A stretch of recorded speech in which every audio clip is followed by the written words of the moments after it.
जय जवान जय जय भारत माता की। हम पृथ्वीराज रासो के बारे में पढ़ रहे थे कि पृथ्वीराज रासो में जब हमारी पहली वीडियो में हमने पृथ्वीराज रासो के बारे में लगभग 50% कंप्लीट किया था कि पृथ्वीराज रासो के लेखक कौन हैं, उसमें छंद कितने हैं, विधान कितने हैं, पद कितने हैं और चंद्रप्रदायी का कौन सा छंद प्रिय है। इस टाइप के लगभग हमने पहली वीडियो में जो बनाई थी उनमें विशेष भी बताया था और रचना काल बताए कि जो पृथ्वीराज रासो है उसकी जो रचना काल है 1167 ईस्वी और जो 1167 ईस्वी और 1225 विक्रम संवत, ये हमने बताई थी कि दोनों का चंद्रप्रदायी की जो पृथ्वीराज रासो है उसकी रचना काल। और हमने विशेष के बारे में चर्चा कर रहे थे कि विशेष क्या है, विशेष के बारे में कौन कौन से किसने क्या कहा है। इस प्रकार आचार्य रामचंद्र शुक्ल जी क्या कहते हैं, हजारी प्रसाद द्विवेदी जी क्या कहते हैं, डॉक्टर नागेंद्र जी क्या कहते हैं। इस प्रकार हम विशेष की तरफ बढ़ रहे थे। और आज ये जो वीडियो है इसमें प्रमाणिकता, अर्ध प्रमाणिकता है और जो अर्ध प्रमाणिकता मानते हैं वो क्या कहते हैं, प्रमाणिकता के बारे में क्या तथ्य दिए हैं। इस प्रकार से जो ये वीडियो लगभग प्रमाणिकता और अप्रमाणिकता में मिलान वाले तर्क वितर्क वाले क्वेश्चन यूजीसी नेट, पीजीटी और यूजीसी नेट के लिए इम्पोर्टेंट है। और जब जेआरएफ की बात आती है तो जेआरएफ हमें डीपली पढ़ना पड़ेगा। हम ऐसे ही ऊपर से अगर पढ़ के जाएंगे तो मुझे नहीं लगता है जो आज का टाइम है, आज का पेपर पैटर्नर है, उस टाइप से हम नेट के भी करीब जा सके। तो अगर आप नेट कर रहे हो तो मेरी सलाह है कि आप क्यों ना ट्राई करो जेआरएफ के लिए। अगर आप कोई एग्ज़ाम दे रहे हो तो क्यों ना ऐसी पैटर्नर तैयार किया जाए, ऐसी तैयारी की जाए कि पीछे मुड़ के देखना ना पड़े कि हमने कहाँ गलती की। लगन से तैयारी करो। तो जब आप टाइम दे रहे हो तो उस टाइम का कुछ ना कुछ फल मिलेगा आपको। टाइम इतनी लगन शिद्दत से अगर कोई भी काम करोगे तो वो अवश्य ही एक दिन हम फल अवश्य ही प्राप्त होता है। तो चलो हम करते हैं विशेष तथ्य किसके, पृथ्वीराज रासो की रचना के। आचार्य हजारी प्रसाद द्विवेदी, जो आचार्य हजारी प्रसाद द्विवेदी हैं वो इस रचना को शूक सुखी संवाद कहते हैं। क्या कहते हैं? आचार्य हजारी प्रसाद द्विवेदी इस रचना को शूक सुखी संवाद कहकर पुकारते हैं। क्या कहकर पुकारते हैं इस रचना को? शूक सुखी रचना। ठीक।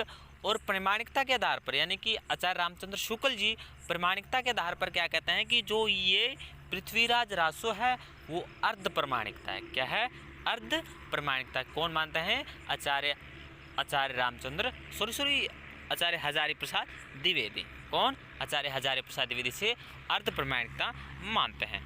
अब डॉक्टर नागेंद्र जी कहते हैं, डॉक्टर नागेंद्र जी इसके बारे में क्या कहते हैं कि जो ये है ये घटनाकोश मात्र है, घटनाकोश की कहकर पुकारा कि जो ये पृथ्वीराज रासो है ये एक घटना प्रधान है कि उस टाइम जो घटना हुई थी उसका एक अंश प्रकट किया है, उसका एक महाकाव्य के रूप में प्रस्तुत किया गया है कि उस टाइम जो घटना हुई थी। कौन ये बात कहते हैं? डॉक्टर नागेंद्र जी। बाबू गुलाब राय क्या कहते हैं कि जो ये रचना है ये स्वाभाविक विकासशील महाकाव्य है कि स्वाभाविक विकासशील निरंतर विकासशील एक ये महाकाव्य है। इस तथ्य को कौन कहते हैं? तथ्य को कौन कहते हैं? बाबू गुलाब राय। बाबू श्याम सुंदर दास उदय नारायण जी क्या कहते हैं कि जो ये पृथ्वीराज रासो है ये एक विशाल वीर काव्य है। क्या है? एक विशाल वीर काव्य है कहकर उन दोनों ने राइटरों ने इन्हें एक विशाल वीर काव्य कहकर पुकारा है। डॉक्टर बच्चन इस रचना को राजनीतिक महाकाव्य त्रासदी कहकर पुकारा है। अब डॉक्टर बच्चन सिंह क्या कहते हैं कि डॉक्टर बच्चन सिंह कहते हैं कि जो ये महाकाव्य त्रासदी यानी कि उस टाइम जो राजनीति थी उस टाइम जो राजनीति थी, राजनीति आपको पता होगी कैसी उस टाइम थी। उस टाइम की जो राजनीति थी उसमें जो जनता को जनता की जो त्रासदी थी उसके आधार पर उन्होंने इस महाकाव्य को एक त्रासदी घटना का पुकारा है। कहा जाता है कि एक थाल जन्म एक थाल मरण। इस उक्ति के तथ्य ये है कि एक थाल जन्म एक थाल मरण, अर्थात कहा यह जाता है कि जो चंद्रप्रदायी जी हैं और पृथ्वीराज रासो, उसके जो नायक पृथ्वीराज है ना, जिन्होंने जो चंद्रप्रदायी थे वो पृथ्वीराजा थे, उसकी राजकवि यानी कि उनके आश्रित कवि माने जाते हैं। वहाँ रहकर उन्होंने राइटिंग की थी, लिखा था महाकाव्य। तो कहा जाता है कि जो चंद्रप्रदायी और पृथ्वीराजा थे वो उन दोनों को जो जन्म था एक ही समय में हुआ था, एक ही टाइम में, और उन दोनों की जो मृत्यु हुई थी वो भी एक ही टाइम में उन दोनों की मृत्यु हुई थी, और इस संबंध में कहा जाता है। तो अब कर्नल डॉड ने इस रचना को ऐतिहासिक ग्रंथ माना है। जो कर्नल डॉड थे जो वो कहते हैं कि जो ये रचना है ये ऐतिहासिक, इस रचना को ऐतिहासिक रचना मानते हैं। ठीक है, अब प्रमाणिकता के अब हम चलते हैं पृथ्वीराज रासो की अप्रमाणिकता के आधार पर क्या कहा जाता है कि अप्रमाणिकता के आधार पर डॉक्टर भुल्लर जी कहते हैं कि सन 1875 ईस्वी में एक पुस्तक थी, वो डॉक्टर भुल्लर कश्मीर की यात्रा के दौरान, यानी कि जो डॉक्टर भुल्लर जी थे वो कश्मीर की यात्रा गए हुए थे, पथ चले हुए थे, यात्रा कर रहे थे, तो उन्हें एक पुस्तक प्राप्त हुई थी, यानी कि एक उन्हें पुस्तक मिली थी जिस उस पुस्तक के आधार पर कहते हैं कि जो ये पृथ्वीराज रासो है वो एक अप्रमाणिकता की इसके कुछ भी अंश नहीं है, ये केवल अप्रमाणिकता मानते हैं। कौन? डॉक्टर भुल्लर जी। अब आगे चलते हैं राय बहादुर और पंडित गौरीशंकर। इसमें कहते हैं कि जो राय बहादुर और पंडित गौरीशंकर भी इसे अप्रमाणिकता सिद्ध करते हैं। कविराज मुरारीदीन एवं यशपाल दस। अब कविराज मुरारीदीन और यशपाल दस भी जो ये पृथ्वीराज रासो है इसको अप्रमाणिकता मानते हैं, इसे दोनों ही अप्रमाणिकता मानते हैं। मुंशी देवी प्रसाद, अब मुंशी देवी प्रसाद भी इसे अप्रमाणिकता मानते हैं। बच्चों ध्यान दो, यहीं से क्वेश्चन पूछा जाएगा कि अर्धप्रमाणिकता कौन मानते हैं, अप्रमाणिकता कौन मानता है। मैं गारंटी के 99% कह सकता हूँ कि यहाँ से आने वाले पेपरों में आपको एक क्वेश्चन मिलेगा, एक या दो, इस प्रमाणिकता, अप्रमाणिकता और अर्धप्रमाणिकता पे आपको एक या दो क्वेश्चन अवश्य ही मिलान करने वाले मिल जाएंगे या सीधा से सीधा भी पूछ सकते हैं। तो चलो, आचार्य रामचंद्र शुक्ल। अब आचार्य रामचंद्र शुक्ल, मेरी बात नोट कर लो आप, कोई भी पेपर हो किसी भी प्रकार जिसमें हिंदी साहित्य आता हो, उसमें अगर आलोचक पूछ रखा हो, अगर आलोचक में उस 4 ऑप्शन में आपको आचार्य रामचंद्र शुक्ल दिख रहा है तो आंख बंद करके लगा दो, वो क्योंकि आलोचक सबसे पहले आचार्य रामचंद्र शुक्ल हैं। इन्होंने हर तरह से आलोचक किया है, चाहे वो महाकाव्य हो, चाहे वो रचनाकाल हो या रचनाकार हो, उनकी आलोचक।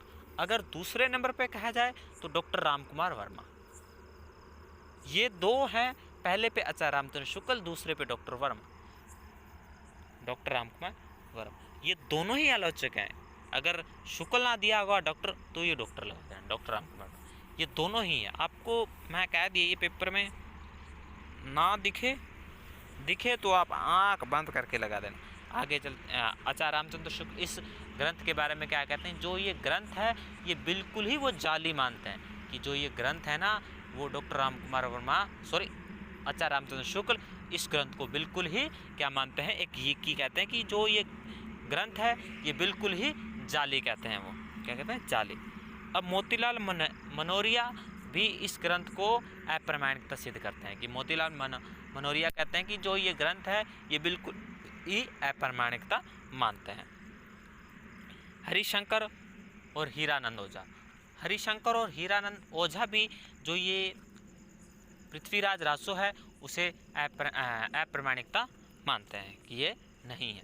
तो इस प्रकार से हमने ये बताए थे, जो एक बार देख लेते हैं कौन कौन से हैं। डॉक्टर भुल्लर जी कहते हैं इसे अप्रमाणिकता, राय बहादुर और पंडित गौरीशंकर भी इसे कहते हैं, और कविराज मुरारीदीन एवं श्यामल दास भी कहते हैं इसे, मुंशी देवी प्रसाद भी इसे कहते हैं, आचार्य रामचंद्र शुक्ल भी इनको कहते हैं, मोतीलाल मनोरिया भी कहते हैं, और हरिशंकर और हीरानंद ओझा भी इन्हें अप्रमाणिकता मानते हैं। ये थे हमारे अप्रमाणिकता मानने वाले कवि। अब हम आगे बढ़ते हैं। पृथ्वीराज रासो की अर्ध यानी कि आधा, उन्होंने कहा मत आधा सही आधा गलत। कहते हैं कि आधी रात के बीच में खड़े थे मझधार में, इधर जाए या उधर जाए में फंस गए हम बीच में। तो ये बात वो हो गई। तो क्या कहते हैं अर्ध प्रमाणिकता के बारे में, ये कौन कौन से, इसमें 4 कवि दिए गए। सबसे पहला आचार्य हजारी प्रसाद द्विवेदी। आचार्य हजारी प्रसाद द्विवेदी ने इसे अर्ध प्रमाणिकता माना है। किसे? इसे अर्ध प्रमाणिकता माना है। फिर डॉक्टर सुनीति कुमार चटर्जी, उसके बाद मुनिजिन विजय और अगरचंद नाहट। कौन कौन से? आचार्य हजारी प्रसाद द्विवेदी, डॉक्टर सुनीति कुमार चटर्जी, मुनिजिन विजय और अगरचंद नाहट। ये 4 कौन है?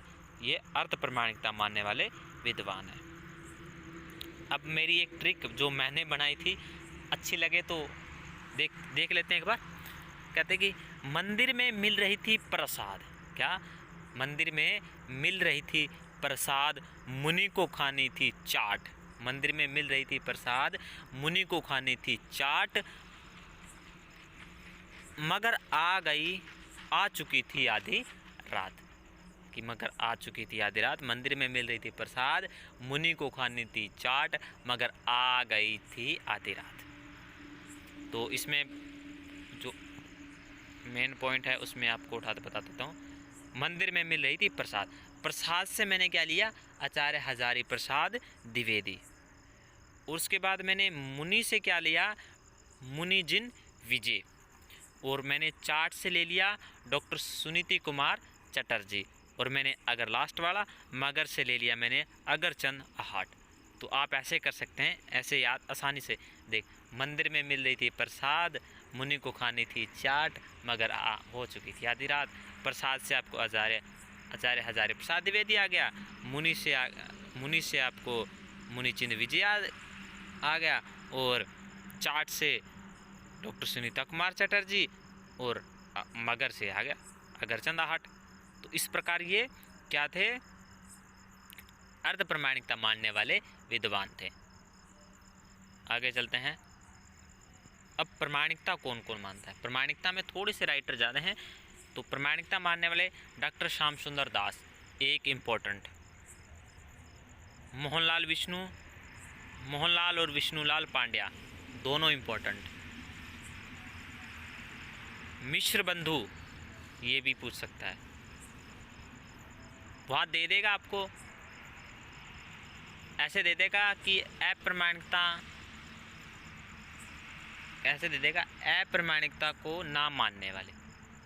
तो अप्रमाणिकता को ना मानने वाले, आप सपोज करो वो पूछे प्रमाणिकता कौन मान रहा है, अप्रमाणिकता को ना मानने वाले, तो वो 3 पॉइंट वो वहाँ से उठा के दे देगा। जो अप्रमाणिकता को मानते हैं 1 पॉइंट आपको ये दे देगा, मिश्र बंधु या कर्नल डॉड। यहाँ ऐसे कंफ्यूज करते हैं। अब सबसे बड़ी हाँ ना में क्वेश्चन पूछा जाता है, वहीं मात खाते हो। तो मिश्र बंधु हो गए, कर्नल डॉड हो गए, मथुरा प्रसाद दीक्षित हो गए, डॉक्टर दशरथ शर्मा, अयोध्या सिंह उपाध्याय, डॉक्टर नागेंद्र और जॉर्ज ग्रेशन। कौन कौन से हैं? सबसे पहले डॉक्टर श्याम सुंदर दास, मोहनलाल विष्णुलाल पांड्या, मिश्र बंधु, colonel dot, Mathura Prasad Dixit, doctor Dasharath Sharma, Ayodhya Singh Upadhyay, doctor Nagendra और जॉर्ज ग्रेशन। अब एक मेरी ट्रिक देखो इसमें। कर्नल ने शाम को विष्णु का मिश्र बताया, कर्नल ने शाम को विष्णु का मिश्र बताया, नगेंद्र और जॉर्ज ने अयोध्या, मथुरा, दशरथ का मिश्र बताया, यानी कि जो कर्नल ने शाम को विष्णु का मिश्र बताया। कर्नल हो गया कर्नल डॉट, विष्णु हो गया विष्णुलाल पांड्या, और मोहनलाल एक वो था मोहनलाल, और मिश्र आपको श्याम सुंदर दास, डॉक्टर श्याम सुंदर दास जी हो गए, और मिश्र हो गया मिश्र बंधु, यानी कि कर्नल हो गए कर्नल डॉट, श्याम सुंदर दास पांडे और मोहनलाल, और नहीं श्याम हो गए डॉक्टर श्याम कुमार वर्मा, श्याम सुंदर दास, ठीक है, और विष्णु हो गए विष्णुलाल पांड्या, और विष्णु के एक मोहनलाल, ठीक है मोहनलाल, ठीक है। मिश्र हो गया मिश्र बंधु, और नागेंद्र हो गया नागेंद्र डॉक्टर नागेंद्र हो जाएगा, और जॉर्ज का जॉर्ज ग्रियर्सन, अयोध्या का हो जाएगा अयोध्या सिंह उपाध्याय, मथुरा को हो गया मथुरा प्रसाद दीक्षित, और लास्ट दशरथ का डॉक्टर दशरथ शर्मा हो गया, ठीक। आपको ट्रिक अच्छी लगे तो आप यही ट्राई कर लेना, वरना आप अपनी खुद की, वैसे मेरी जो थिंकिंग सोच है, मैं जैसे तैयारी करता हूँ या करवाता हूँ, तो आप ना खुद की ट्रिक बनाया करो, किसी के आश्रित मत रहे, क्योंकि जब आप अपना दिमाग लगाओगे कुछ बनाओगे तो वो जल्दी याद होगा और लंबे समय तक याद रहेगा। ये तो रट्टा मारने की सलाह होती है, आप इसे याद करो, रट्टा करो, अब खुद की तो बना के देखो, लंबे समय तक याद रहेगी। अब मेरे को ये याद है, अब पृथ्वीराज रासो है उसकी हस्तलिखी पांडुलिपियाँ। अब पांडुलिपियाँ के जो 4 संस्करण या रूपांतरण हैं वो बताते हैं आपको। सबसे पहले बृहद रूपांतरण, फिर आ जाता है मध्यम रूपांतरण, फिर आ जाता है लघु रूपांतरण, ठीक है, फिर लघुतम रूपांतरण, बृहद रूपांतरण, मध्यम रूपांतरण, लघु रूपांतरण और लघुतम रूपांतरण, 4 हो गए। अब इसको चारों को हम डिटेल से पढ़ते हैं। बृहद रूपांतरण में 69 समय और 16,306 पद हैं, ठीक है। और मैंने देखा इसको कहीं कहीं ना पद को छंद भी लिख रखा है, मैंने पद वैसे सही पद ही होते हैं। अब कहते हैं इस संस्करण को नागरी प्रचुरणी सभा काशी के द्वारा प्रकाशित कहा है, कि जो ये बृहद रूपांतरण है इसे नागरी, जो संस्कृत नागरी थी उस प्रचुरणी सभा जो काशी के द्वारा प्रकाशित किया गया। जो इसकी हस्तलिखी प्रतीक है वो उदयपुर के संग्रहालय में, यानी कि संग्रहालय होता है इकट्ठा करके संजो के रखना, उसमें उदयपुर में इसकी संग्रहालय में रखी गई है। जो इसका प्रकाशन हुआ था वो 1585 ईस्वी में हुआ था, ठीक। माध्यम रूपांतरण, इसका प्रकाशन अभी तक नहीं हुआ। जो मध्यम रूपांतरण है इसका प्रकाशन नहीं हुआ। इसकी हस्तलिखी पांडुलिपि अम्भोर और बीकानेर में है। जो इसकी पांडुलिपि है वो अम्भोर और बीकानेर है, किसकी, मध्यम रूपांतरण की। ये 17वीं शताब्दी में लिखी जाती है, मानी या लिखित। लघु रूपांतरण, इसकी हस्तलिखिता जो पांडुलिपि है वो बीकानेर में है, किसकी, लघु।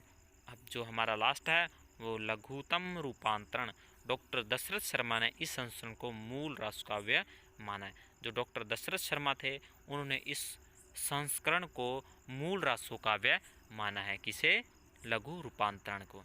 ये हमने हमारा आज का पृथ्वीराज रासो के बारे में थे। यहाँ से हमें 2 वीडियो में हमारी पृथ्वीराज रासो कंप्लीट हो गया।